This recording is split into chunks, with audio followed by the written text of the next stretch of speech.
बदले आलेला एक बैल फिरेन, तिजला तुम्ही साधा मग पडेल पुरेन. अरे नाही तरी पाटील बुवा तिचे पळवतील गुरे. अनेक एक बाईशे नवलची झाले आणि गावच्या पांड्याने विठ्ठला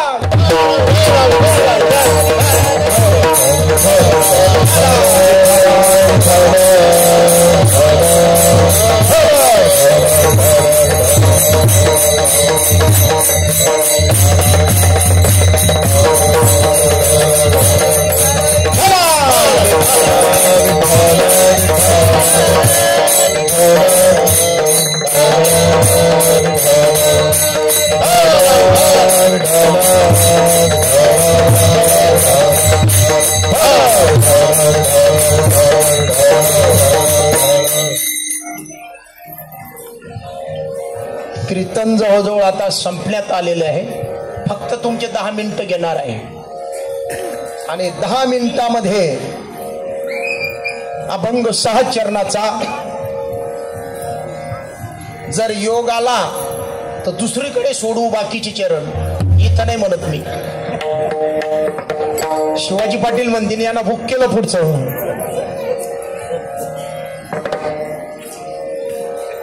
कारण काय आहे, टाइम इज मनी. मनीवर टाइम आहे, टाइमावर मनी आहे. तुम्ही ओळखून घ्या काय चाललंय तर. मनीवर टाइम आहे, टाइमावर मनी आहे. म्हणून सावधान. खंडोबाचं अवताराचं कारण ज्या मनी आणि मल्ल हे 2 दैत्य आणि या दैत्याने पृथ्वीवरती पाताळावरती सर्व जग असं जिंकून घेतलं.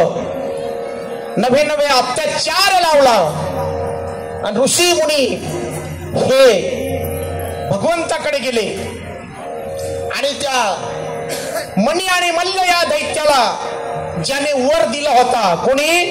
ब्रह्मदेवाने.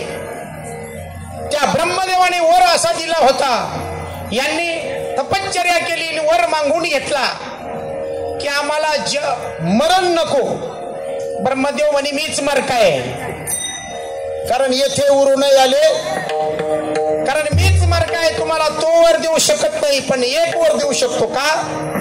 तुम्हाला जो कोणी मारायला येईल आणि तुमचं रक्त निघेल तर रक्ताचे मणी आणि मल्ल तयार होईल, म्हणजे मरायचं काम तुमचं. असं वर ब्रह्मदेवाने दिला आणि ब्रह्मदेवाकडेच ही मंडळी गेली ऋषी मुनी जपी तपी की आता काहीतरी करा.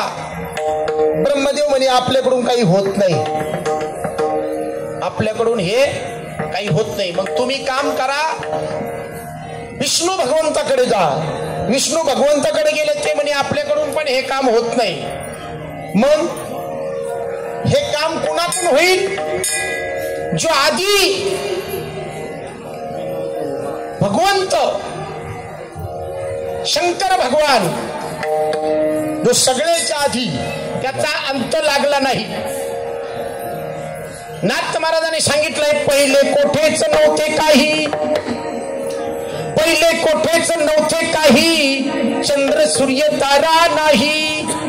मग काय होतं? अवघे शून्यच होते पायी. कोणाचं?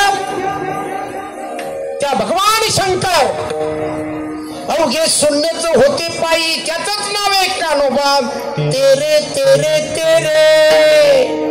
पण त्यामध्ये आधी शक्ती, त्या शक्तीने संचार केला आणि प्रगट झाली. म्हणून नाथ महाराज सांगतात, तेथेच एक, अहो तेथेच एक, त्या खंडोबाच्या रूपानं तेथेच एक ढालगाज निर्माण झाली. ढालगाज निर्माण झाली.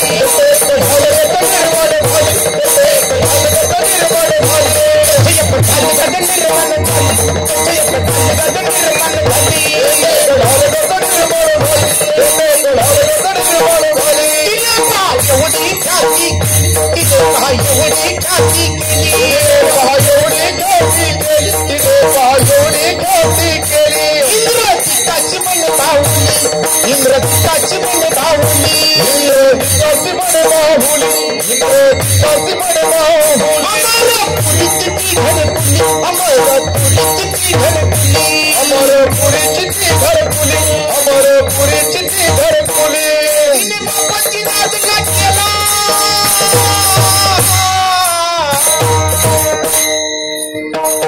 अहो तेथेची एक,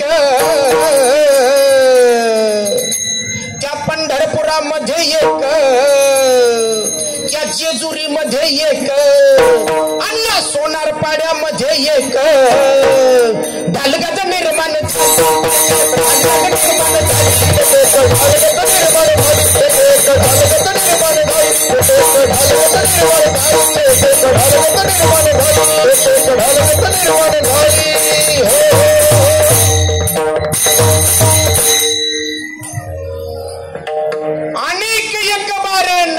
झाले. गावच्या पांड्याने आता पळत पळत चालतो बर का. गावच्या पांड्याने पाटलाशी नागविले. याच्यामधला जो पाटील आहे आणि याच्यामधले जे पांडे पंचतत्व, त्याचे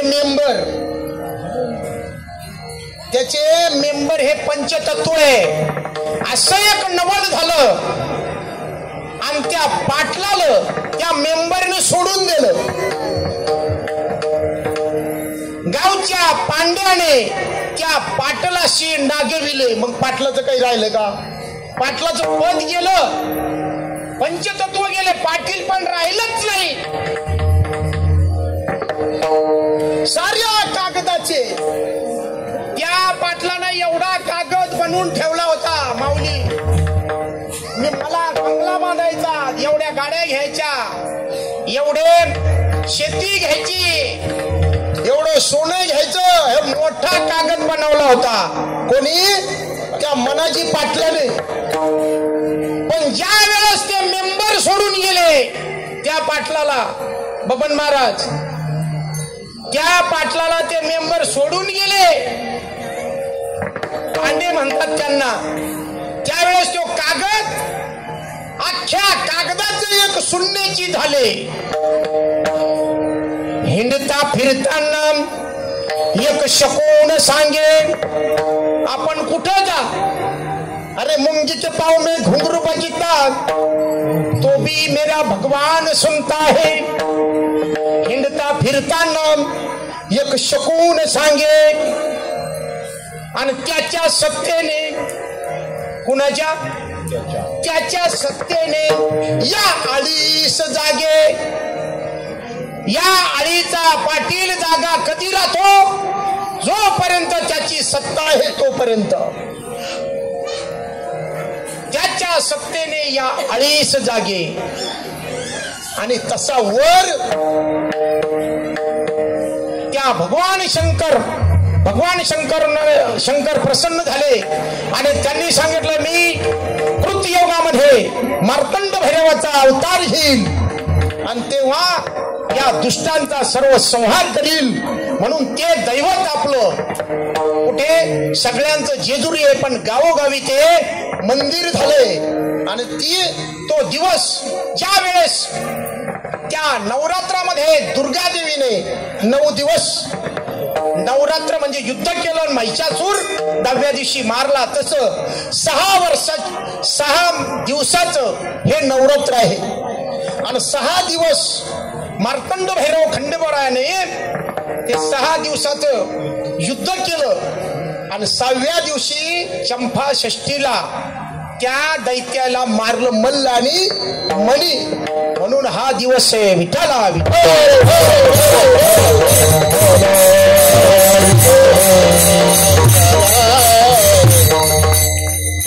सगळ्या देवाच्या नांदी लागायचंय पण खंडोबाच्या नांदी लागायचं नाही सांगून ठेवतो आणि खंडोबाला कोंबडं बकरं चालत नाही हो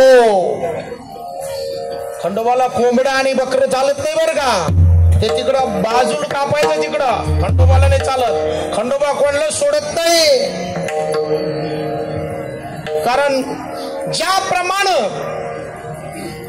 हे दैवत्य आहे पावतंय बी तसंच कारण भोळा महादेव आहे आणि भोळ्या महादेवाचाच अवतार आहे आता हा अवतार पूर्ण झाला आणि 6व्या चरणामध्ये 5व्या चरणामध्ये हिंडता फिरताना एक शकून सांगे नाही का त्याच्या सत्तेने या 2.5 जागे संता घरचा एक तुकडा सांगतो तुम्हाला फक्त संताचं एक वाक्य तेवढं ध्यानात ठेवायचं संता घरचा एक तुकडा मागे म्हणजे संताचा बोध तो आपण घ्यायचा तोच आपल्याला तरुण नेईल आणि हे सगळं नाथ महाराज सांगतात हे जर नाही ऐकलं हे जरी नाही